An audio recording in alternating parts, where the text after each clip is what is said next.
So I started Artemis as a sort of as a dream because grew up in Florence and I went to art school in the district where craftsmanship had been living and evolving for centuries. And slowly over time, they had been going out of business, and it became very clear and very urgent that they needed help. In the interim, I had been living in the United States, in contact with the luxury consumer who has a profound appreciation for everything Italian and everything lovely and really understands the impact that beauty has on our lives. And so it became clear to me that there needed to be a bridge between the makers of everything beautiful and the consumer, which was largely elsewhere. So that realization that by living abroad, I had the ability to put both of these things in perspective and enough sort of commercial prowess to say there is a productive way of making this relationship work functionally. I was led to start my own company when I was left without a footwear sponsor. I wanted to expand my family, and I wasn't supported by my sponsor through that. And it wasn't just me. There were a lot of women who were in the same situation and who had really struggled. And so when I couldn't find that, I really looked for it and there was no support there. And so I was left to do it myself and do it in a different way. So I really had purpose and meaning behind it. And it was really authentic. And I was able to start this company and go compete in the Olympics in footwear that my company made. And now just be able to really have that purpose of women deserve better in every single aspect. But our origin story is me and not having shoes to wear in the Olympics.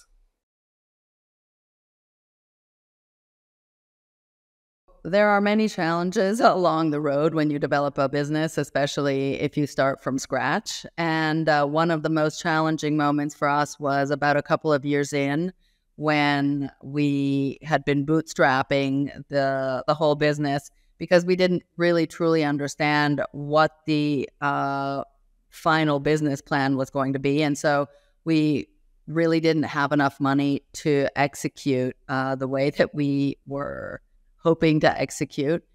And so we started fundraising, and we made the conscious decision to say we are going to take some very small amounts from many people to just continue to keep the lights on. And, it was very, very distracting and very hard.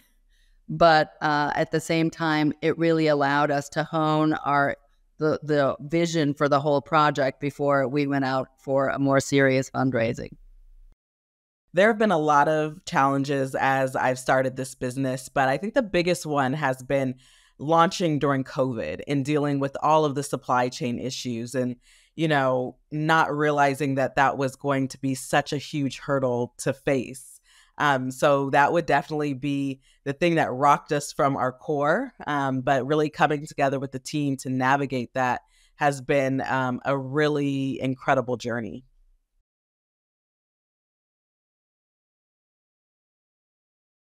So my credo is art matters. Art matters means that there is a conscious attribution of value to this idea that within everybody's life, within everybody's day, there is an emotional human impact that beauty has on our lives. And that is an idea that is a little bit abstract and therefore needs constant explaining and constant relating to real life. So the mentorship of this idea is built into everything we do. Because without beauty and without this collective caring about why beauty matters on our soul, on our outlook, on our intellect, you run the risk of sort of the quality of life and the quality of society deteriorating.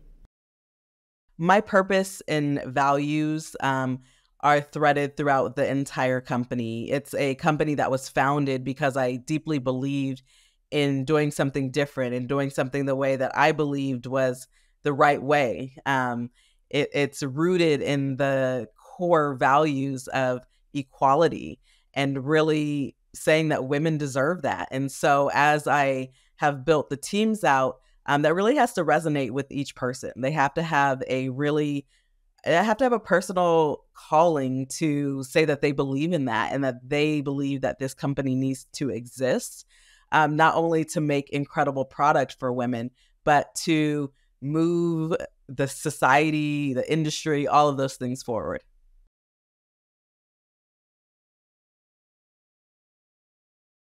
The funnest part of running a business, I think, is the ongoing problem solving that you encounter every day that turns into unexpected sense of accomplishment. You are problem solving on a very practical side of things, like just improving processes, improving and hiring people and meeting people and figuring out how they fit into the organization.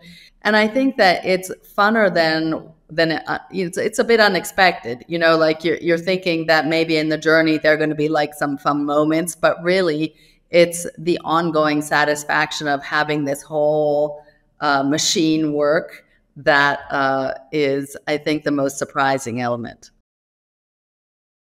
My purpose and values are threaded throughout the entire company. It's a company that was founded because I deeply believed in doing something different and doing something the way that I believed was the right way.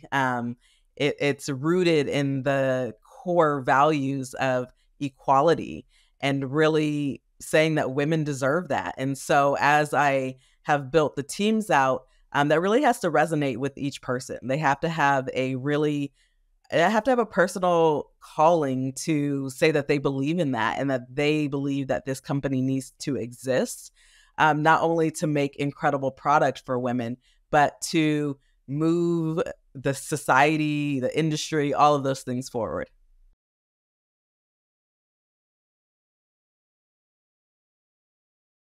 I think that the most important aspect of founding a business is you really have to be offering a solution. And usually you get the motivation to start something when you're identifying a need. I feel that women rely more heavily on their intuition, and they can use that intuition as a honing tool for figuring out like the realistic outcome.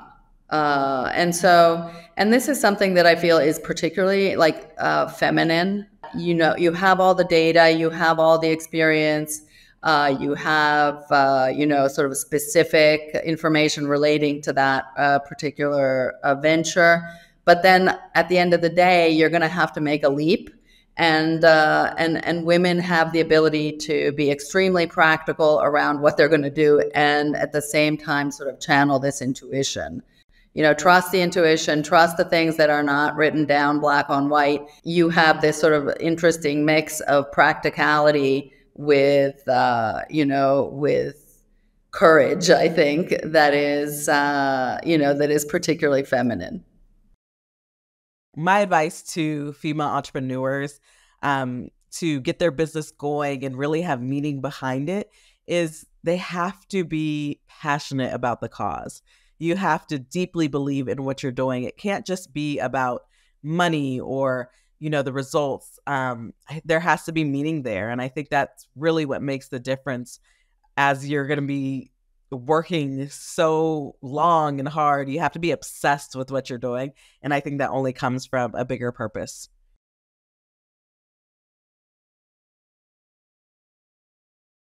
So, if I had to summarize the impact that Artemis has had on the community of artisans in Italy, I think it has been extremely, extremely promising and significant to bring this community together, mostly because artisans tend to be solitary. And so therefore, even the very act of creating a forum, creating a community for them to not only interact with the outside world, but also amongst each other has been extremely validating. And we've had many meetings with the artisan community.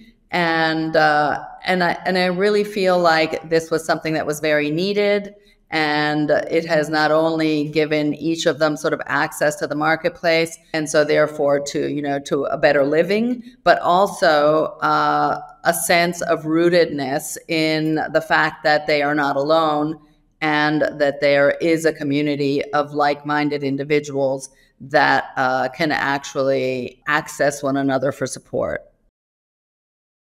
I think in my career, the biggest moment of influence has really been launching this company at the time of Olympic trials, at the time of the Olympics, and really being able to show that you can do things the non-traditional way.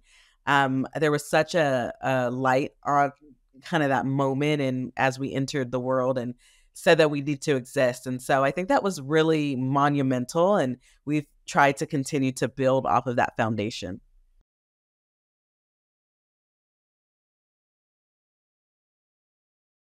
If I had a crystal ball, it would be easier to forecast what's going to happen in the next 12 to 18 months. I think it's quite complex. The world is becoming very, very complex with the advent of AI and with the increasing level to which our lives is intertwined with the internet. How these algorithms actually affect the outcome of what you're trying to express. How this is actually going to pan out, like I go back and forth because I come from a traditional, brick and mortar business where I make jewelry and I sell jewelry and I make it, to my aesthetic. So I'm designing as an artist, and I am mostly transacting in a physical world, to switching to this to the Artemis model, where I am procuring beautiful product and supporting beautiful artisan community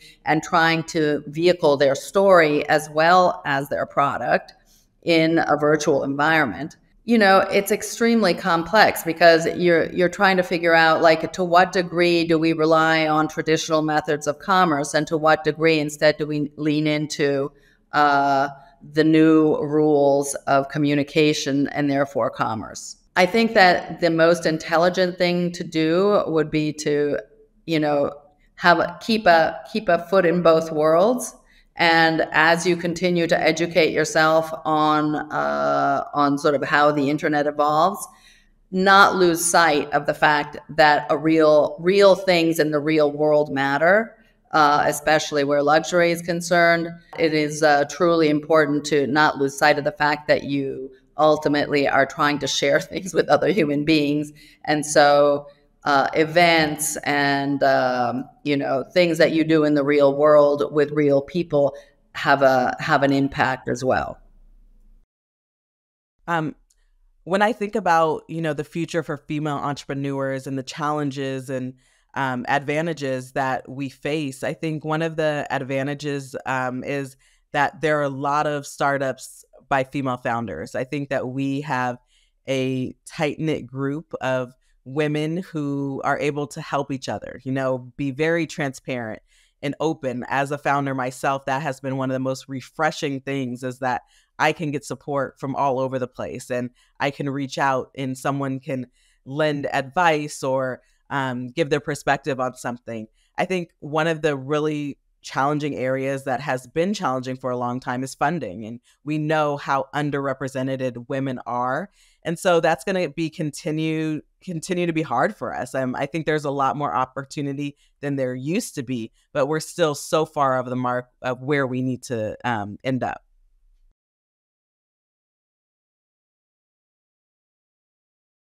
I think that it's very easy to figure out how Artemis contributes to happiness in people's lives, because we are in the business of creating beautiful objects that, when you have them in your home and you chance upon them 10 times a day, the idea is that they would give you, a jolt of energy and smile and beauty.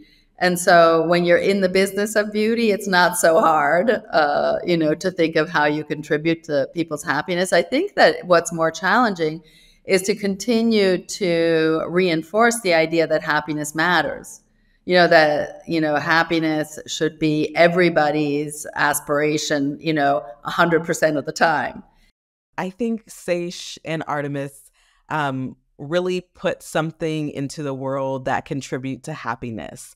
Speaking as, the founder of Seish, we feel that when women put on our shoes, that they say they're change makers, that they shake things up and they contribute to the world. And I've had the pleasure of seeing our shoes of the wild and connecting with people, and they have just an incredible story to tell, or that my story resonated with them. And so I think that they're doers and they're movers of the world. And I think that all of the women who wear this product bring something better to the world. And I love seeing that every single day.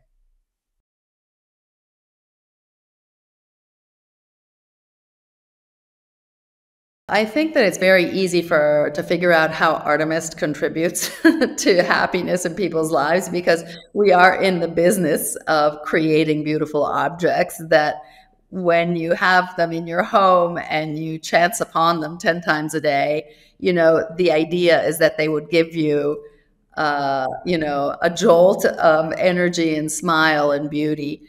And so when you're in the business of beauty, it's not so hard, to think of how you contribute to people's happiness. I think that what's more challenging is to continue to reinforce the idea that happiness matters.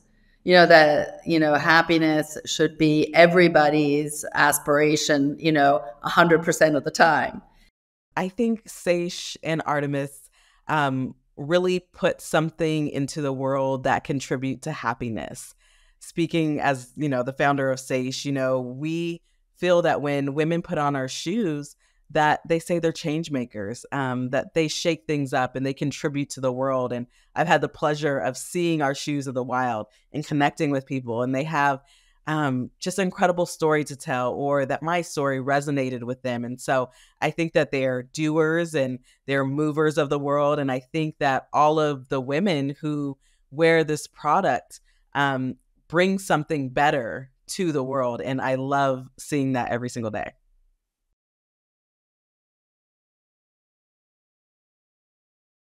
So the most important advice that I give to my children is be a good person, pursue your dreams, because no matter what you're doing, it's going to be a slog. So you have to really, be able to muster the complete attention for a very long, sustainable period of time. So therefore, it has to be something you love. To be ever curious. I think that curiosity, drives progress. Curiosity drives happiness. The most important thing is to have a positive outlook. The advice that I would give to my children, just being on this journey, is not to let anyone put limits on you. You can accomplish whatever you desire. I think you have to be passionate about it. You have to deeply believe in it. But I hope that, as my children grow up, that they don't have limits in their thinking, and that my advice would be to persevere. You're going to have the bumps in the road. You're going to have that adversity that's inevitable, but it's really how you overcome, and that you just keep going.